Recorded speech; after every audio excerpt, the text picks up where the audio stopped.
വികൃത രൂപത്തിലാക്കിയെടുത്ത് അതിൽ മക്കളെന്നുള്ള എനിക്ക് നല്ല വിഷമമുണ്ട്. എനിക്ക് മാത്രമല്ല, എൻ്റെ വീട്ടിലുള്ള എല്ലാവർക്കും നല്ല വിഷമമുണ്ട്. അതുകൊണ്ട് ഞാൻ ഇപ്പോൾ പറയുന്നതെന്ന് പറഞ്ഞു കഴിഞ്ഞാൽ, ഞങ്ങളെക്കുറിച്ച് തെറ്റായിട്ടുള്ള കാര്യങ്ങൾ ആരൊക്കെ കൊടുത്തിട്ടുണ്ടോ അവരെ മേൽ സത്യസന്ധമായിട്ട്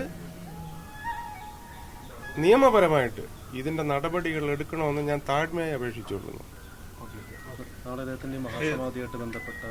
നാളെ മഹാസമാധിയോടനുബന്ധിച്ച് നമ്മുടെ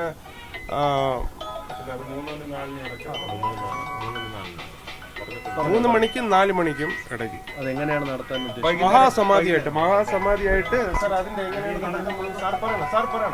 സാർ പറയണം. മിക്ക മഠങ്ങളിൽ നിന്ന് സന്യാസികൾ വരും. അവരുടെ അഭിപ്രായ പ്രകാരം ഒരു മഹാസമാധി ചടങ്ങുകൾ നടക്കും 3 മുതൽ 4 മണി വരെ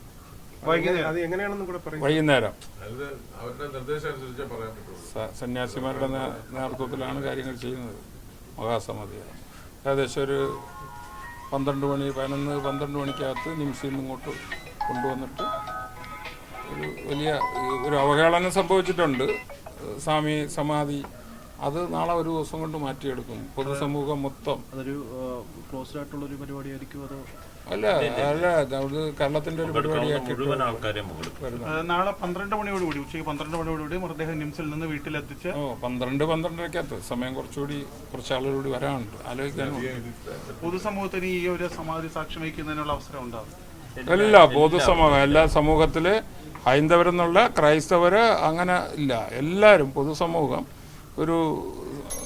ഒരു മനുഷ്യൻ്റെ ആഗ്രഹം വർഷങ്ങൾ കൊണ്ട് 10-40 വർഷം സന്യാസ ജീവിതം നയിച്ച് സമാധിയായതിനെ പൊളിച്ചുകൊണ്ട് പോയതിൽ ഒരു രാജാവിനെ സമാധി ഇരുത്തുന്നത് പോലെ നാളെ ഇരുത്തും. അതിൽ ഒരു മതചടങ്ങല്ല, സംസ്കാരപരമായ ചടങ്ങുണ്ട്. എല്ലാവരും ഉൾക്കൊള്ളിക്കും.